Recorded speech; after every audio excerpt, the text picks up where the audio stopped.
Hi friends, it's Hillary here over on the Spirit Farm podcast. I've wanted to come on here and talk about something that's been stirring in my heart and my soul. As we live in this culture with our phones and so much information, we're on information overload constantly. I have found something really powerful for my heart and my soul, which is to simplify my theology, simplify my life. I think so often we're looking at what therapist says this, and this therapist says that, and this person says this, and the Bible says this over here, and this over here, and this over here, and then we're overwhelmed with how we can respond. And I have found that it has been so calming to my soul and so simple for me to cling to this one thing, and it is to love.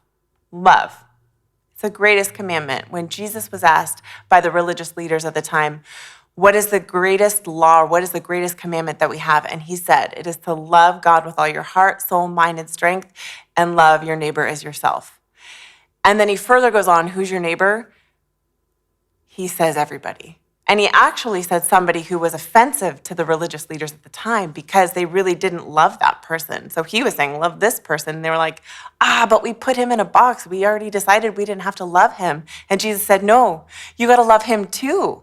So basically, Jesus says, love all the people, all the freaking people. That's how I say it in my head. What does God call me to do?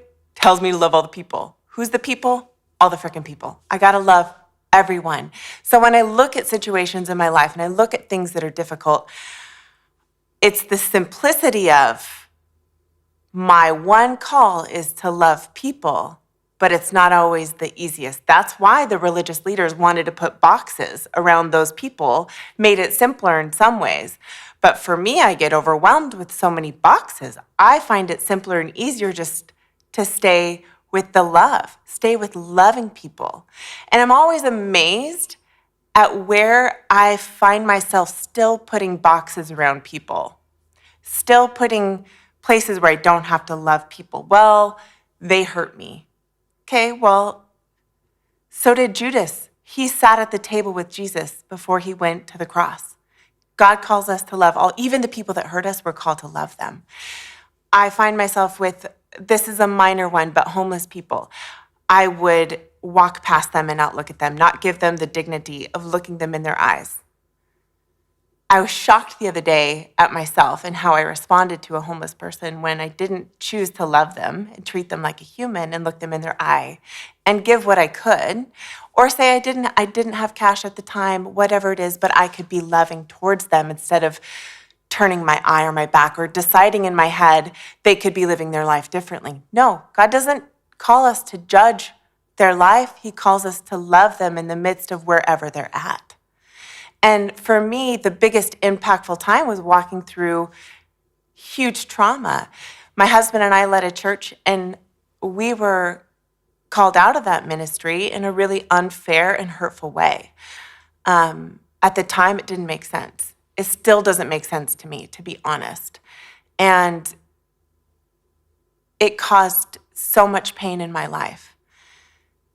And I really don't understand why it was decided to handle it the way that it was handled. But man, I can look back and say, I've been an excluder. I've hurt people with how I've lived my life. I've decided who belongs in my crowd and who does not. And it broke me. It wrecked me because nobody should have that decision, especially coming from a place where we're all supposed to be accepted and loved, and you're kicked out. That feels really yucky. So for my life moving forward, I'm choosing simplicity. I'm choosing the simplicity of loving God with all my heart, soul, mind, and strength, and loving my neighbor as myself, because that is all God is calling me to do. And the simplicity is not easy, but it is the best way. And that's where I find my peace, and that's where I know Jesus is. So as you look through your life, as you look at the difficult people, consider, what does love require of me in this moment? What does it look like to, instead of smother something with hate or rules or regulations, smother it with love, and see if you can find Jesus in the midst of that.